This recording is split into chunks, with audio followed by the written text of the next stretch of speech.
prayer, research, finding actions we can take. And the more we learn, the more attention we pay, the more possibilities emerge. So as a Christian minister leading a congregation, part of my task is to empower them to make a difference and figure out ways that they can affect this issue. And so it requires a lot of creative thinking, making connections with service providers, which we have a number of in New York. How can we be of assistance? And I discovered GEMS, Girls Educational and Mentoring Services, and Rachel Lloyd, who has been such a pioneer in this effort. And they serve girls who have been commercially sexually exploited, I think ages 12 to 24. And one thing they have are crisis bags. And the word crisis really lets people know what's going on. It's a backpack filled with anything someone might need if they were escaping a situation and all they had were the clothes on their back. So you have some toiletries, a hoodie, some sweatpants, underwear, a gift card for Subway or Dunkin' Donuts just to get something to eat. And they have these crisis bags ready to go when they get a call from a girl or young woman who is trying to leave an exploitive and often dangerous situation, so that they can take it and meet her there with that. So I thought, what a wonderful way to educate congregation members and also give them something concrete to do. So we did a drive for all the different items that you would find in a crisis bag and collected money so we could buy some things in bulk.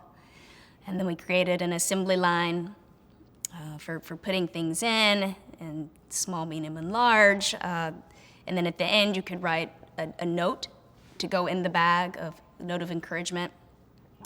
And we were even able to have children involved,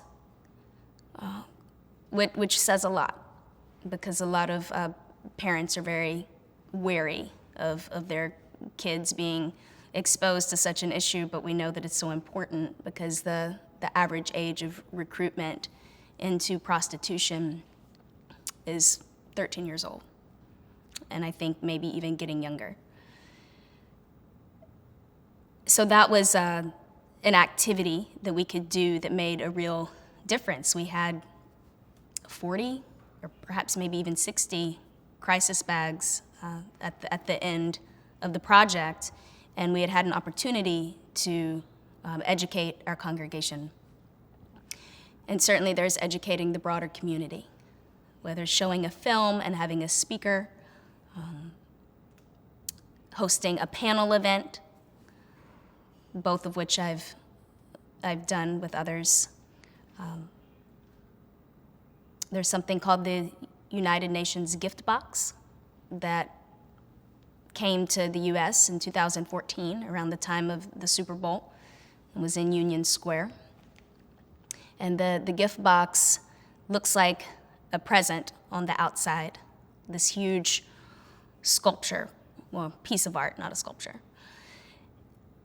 And there are little tags painted on that say promises of prosperity, education, travel, a loving relationship.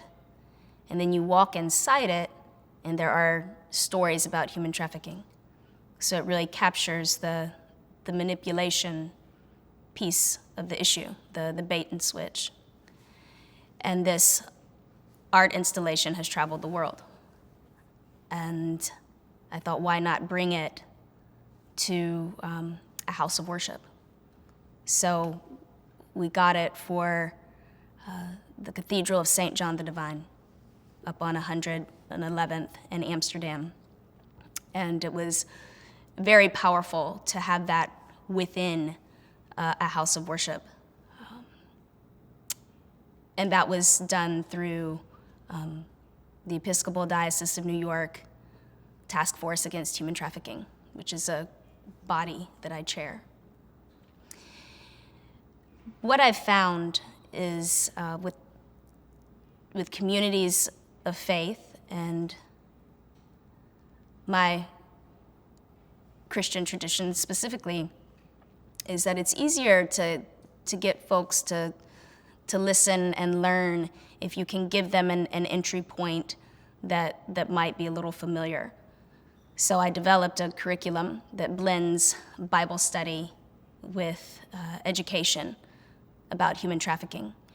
And it allows us to look at our sacred texts, our stories that some more familiar than others within the Bible as a way in to talk about the different elements of human trafficking. And then also certainly be empowered to act by God's call to social justice and Jesus' commandment to serve the least of these. And I also try to teach my congregation members that God has work for us to do. And in the Gospel of Luke, Jesus says that God knows the number of hairs on your head. And if we can have such an individualized, intimate, personal relationship with God, God has individualized specific actions that we need to take. I like to say that not every good work has our name on it, but we serve a God who calls us by name. And if you take the time to pray and discern where the Holy Spirit is speaking to you, God will show you what to do, what action to pick up, what to put down, where to get involved. And so if human trafficking is that cause, then the next step, God will show you specifically what action to take as we discern in community how to affect change. And as I said, it takes some creative thinking, and it's a hard issue to address. And I went through a time where I didn't want to look at it, and then when I learned about the magnitude of it, I was very distressed because it seemed overwhelming, and what can we do? And this is so dark and ugly, but yet there was an urgency to do something, but not knowing what. But then the more you learn, the more empowered you feel, and you start to make connections with like-minded people and organizations, and start to see the good work that's out there. And I firmly believe it's work that is anointed by God. And certainly in my own life, it's a huge part of my priestly vocation.